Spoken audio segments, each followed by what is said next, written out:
Assalamualaikum warahmatullahi wabarakatuh. Saya Faris Firdan dari kelas 642C11 dengan NIM 6424055 ingin menjelaskan dampak perekonomian dunia terhadap genosida di Palestina. Konflik Israel-Palestina bukan hanya soal perebutan wilayah atau perbedaan agama dan etnis, tapi juga sangat dipengaruhi oleh struktur ekonomi global. Dinamika ekonomi dunia telah memainkan peran besar dalam menyelenggarakan ketidakadilan yang dihadapi rakyat Palestina. Di balik kehancuran fisik yang terlibat dalam bentuk serangan udara, pengusiran paksa, dan blokade, ada hal tersembunyi, yaitu kekuatan ekonomi global yang menopang sistem ini, antara lain dari aliran uang, investasi, hingga perdagangan internasional.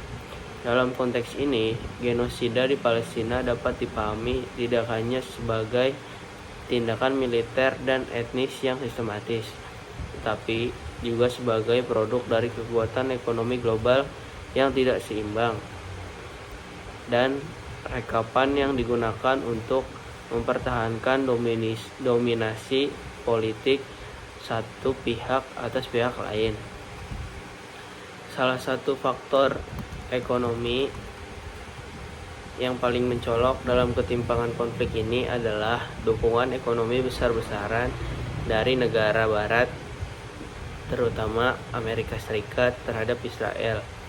Sejak berdirinya Israel pada tahun 1948, Amerika Serikat telah memberikan lebih dari 150 miliar US dollar dalam bentuk bantuan militer dan ekonomi.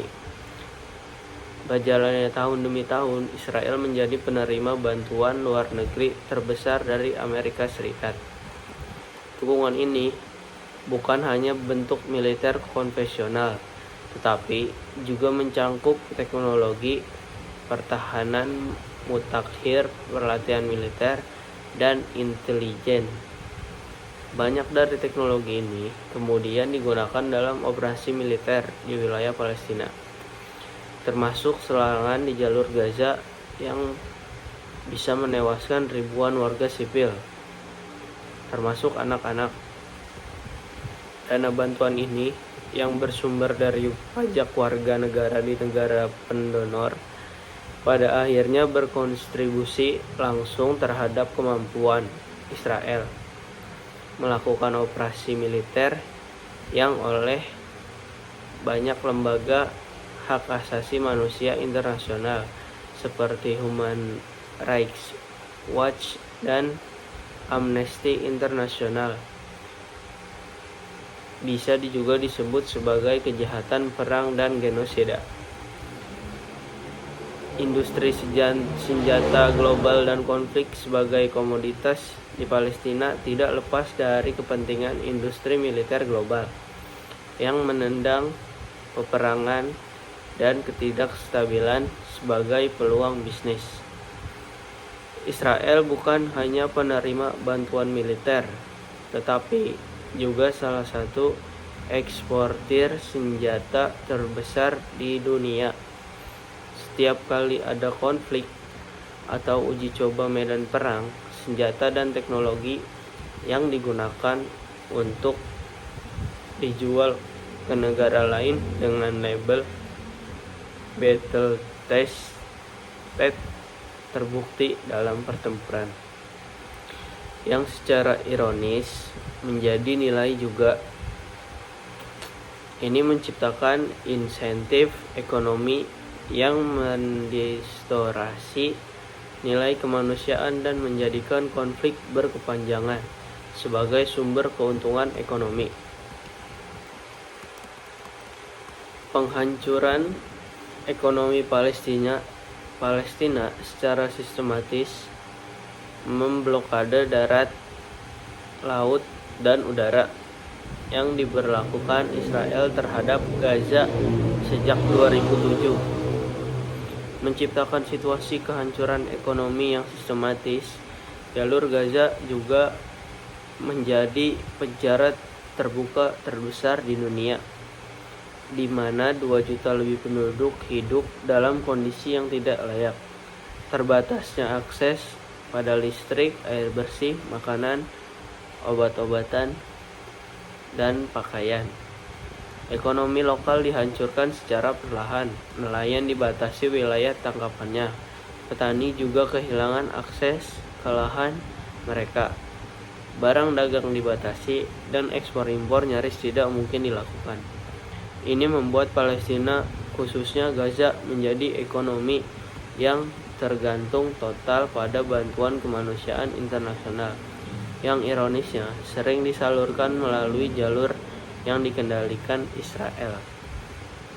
Penghancuran infrastruktur ekonomi, setiap agregasi militer besar seperti Operasi Castle pada 2008-2009, Protective Aid 2014, hingga bombardemen tahun-tahun berikutnya, tidak hanya merenggut nyawa warga sipil, tapi juga menghancurkan infrastruktur ekonomi seperti pabrik, pasar, sistem air, dan pembangkit listrik. Penghancuran ini bukan efek samping, melainkan bagian dari strategi sistematis untuk melumpuhkan Palestina secara ekonomi. Ketika perekonomian sebuah wilayah dihancurkan berulang kali, maka peluang rakyat untuk membangun masa depan hancur, dan ketergantungan mereka terhadap pihak eksternal, termasuk Israel dan badan-badan internasional, semakin besar. Hubungan dagang internasional dengan Israel, meskipun banyak negara menyatakan mendukung kemerdekaan Palestina, dalam praktiknya mereka tetap menjalani hubungan ekonomi yang erat dengan Israel. Karena negara-negara Uni Eropa, contohnya India, Cina, hingga negara-negara Arab, memiliki perdagangan yang besar dengan Israel dan berbagai sektor seperti teknologi, pertahanan, pertanian, dan energi. Perusahaan multinasional seperti HP, Siemens, Caterpillar, dan banyak lainnya juga dikaitkan dengan keterlibatan dalam pembangunan pemukiman ilegal Israel di tepi barat atau penyediaan teknologi untuk pengawasan dan penindasan terhadap warga Palestina. Kemunafikan ini memperlihatkan berbagai kepentingan ekonomi yang mengalahkan nilai-nilai kemanusiaan. Banyak negara dan perusahaan yang tidak mengambil sikap tegas karena khawatir kehilangan peluang bisnis atau investasi. Gerakan boikot dan ekonomi perlawanan adalah reaksi agar munculnya gerakan BDS, boykot, divestment, dan sanction, yang menyerukan pemboikotan produk-produk Israel dan perusahaan yang berkontribusi pada penindasan rakyat Palestina. Meskipun gerakan ini menghadapi tekanan politik termasuk pelabelan yang keliru, ia telah berhasil meningkatkan kesadaran masyarakat global bahwa ekonomi dapat menjadi alat perjuangan. Di sini telah paradoks ekonomi global yang sama menopang ketidakadilan juga bisa menjadi alat pembebasan jika digunakan secara kolektif dan sadar. Ketimpangan ekonomi global dan politik luar negeri adalah konflik Palestina-Israel mencerminkan ketimpangan sistem ekonomi politik dunia. Negara-negara kuat seperti AS juga sering kali menggunakan pengaruh ekonomi mereka untuk menekan negara-negara berkembang agar tidak mendukung Palestina secara terbuka, misalnya melalui ancaman pemotongan bantuan luar negeri dan sanksi ekonomi. Sebaliknya, negara-negara mendukung Israel diberi kemudahan atas teknologi, perdagangan, dan investasi. Dalam hal ini, Perekonomian global tidak netral, melainkan menjadi alat geopolitik untuk mempertahankan struktur dominasi yang ada. Karena perekonomian Palestina lumpuh akibat pendudukan dan blokade, mereka menjadi sangat tergantung pada bantuan asing. Hal ini menciptakan ketergantungan struktural yang berbahaya.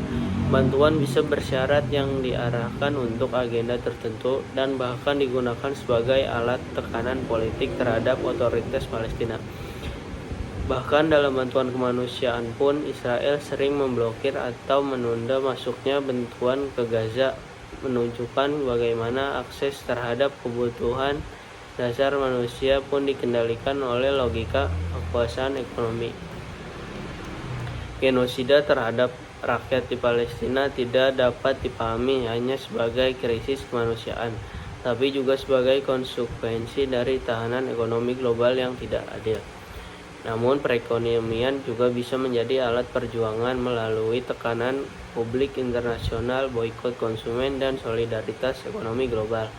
Ketimpangan ini dilawan, tapi semua itu tidak berguna untuk menghindari serangan Israel untuk Palestina. Sekian, terima kasih. Wassalamualaikum warahmatullahi wabarakatuh.